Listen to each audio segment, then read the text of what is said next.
All right, here we are, day 18 or return day 3. Today was supposed to be just pounding out the miles, as you can see, heading from Whitehorse down to Fort Nelson with a little stop. But it ended up being Animal Day. So this little guy, black bear, just standing in the middle of the road. I did stop at Signpost Village, didn't need to leave another sticker. Stopped at the British Columbia sign. Where's the Go Far with Brent? Yep, right there next to the sea. Anyway, further along, here is a herd of bison just lumbering along on the side of the road, not causing any problem. Yep, doing what bison do, eating and hanging out. And so I decided to go around the camper that was pulled over and was going to go on about my day, but this guy had different plans for me.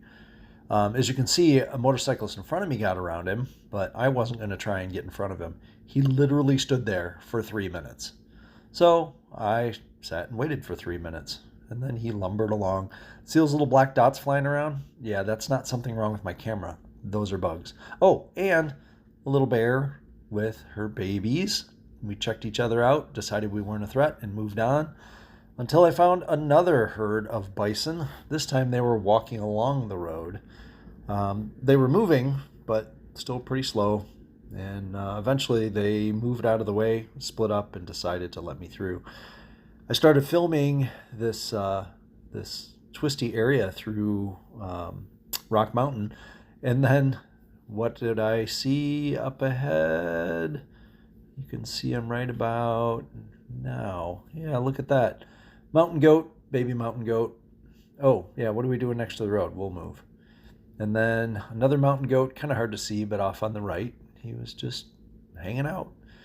Lots of animals today. In addition to what you saw here, there's a couple of bison beside the road, a whole bunch of black bears, saw a deer. This here is the burned out section that I showed just west of Fort Nelson in one of my earlier videos. A little bit better lighting. And then as I was heading up to the Northwest Territories, you can see in the distance, those aren't clouds, that's fire smoke. But I did make it to the Northwest Territories. Once I was there, I left my mark on the signpost, of course. And then 5-year-old Brent got his sticker. Yeah, this was probably, though, the buggiest part of the trip so far. Look at the lights. You can't even see light through them. And then, yeah, that's the saddlebag. Ugh. Anyway, we got 767.2 miles today. Like and subscribe.